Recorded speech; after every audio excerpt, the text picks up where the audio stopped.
bienvenue au Capsule d'Alexis. Aujourd'hui, on prépare un matcha latte. D'abord, qu'est-ce que le matcha? Évidemment, c'est un thé d'excellence. Déjà, dans la culture de ce thé-là, on porte un soin très particulier à nos belles feuilles de thé qui seront par la suite moulues en une poudre verte brillante. Les Japonais raffolent du matcha pour ses propriétés antioxydantes et ils disent même que ça prévient l'apparition des rides. C'est non négligeable. Donc, on adore le matcha.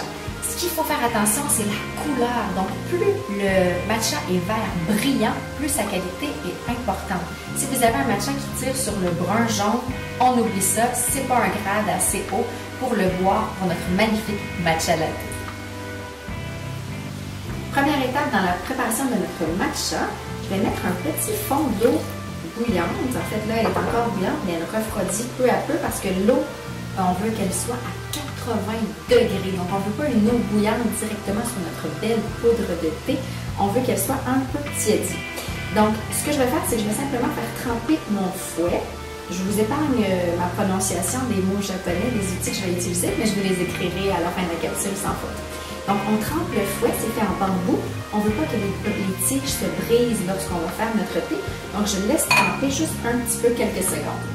Maintenant, je vais ajouter, écoutez, une demi-cuillère à thé de miel, simplement pour ajouter un petit goût sucré à notre magnifique matcha. Voilà. Maintenant, on ajoute notre matcha, 1 à 2 spatules. En fait, on veut environ une cuillère à thé de poudre de matcha. Et là, si vous êtes vraiment puriste, moi je l'ai mis directement, mais si vous êtes vraiment puriste, vous pouvez utiliser un petit tamis pour venir tamiser la poudre de matcha comme ceci. Alors, ça va éviter que le matcha se forme en grumeaux lorsqu'on va ajouter l'eau. On ajoute maintenant de l'eau, donc environ 1/3 de tasse d'eau. Pourquoi on ne veut pas ajouter trop d'eau? Eh bien, c'est parce que là, on va ajouter du lait. Sinon, évidemment, on mettrait une quantité plus importante d'eau. Mais là, on va compenser le tout avec le lait. On prend notre instrument magique, le fouet. Et là, ce qu'on va venir faire, c'est des mouvements de W. Je vous montre le tout dans un instant.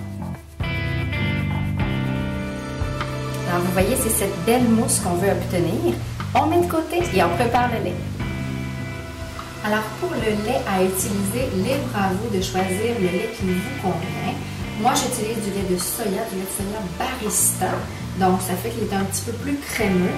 Et selon mon humble avis, bien entendu, c'est le meilleur match. Donc, lait de soya et matcha.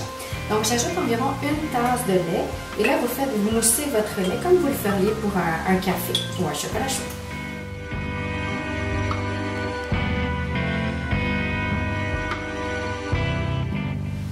Et voilà, il ne reste plus qu'à verser le lait tout doucement dans notre superbe matcha.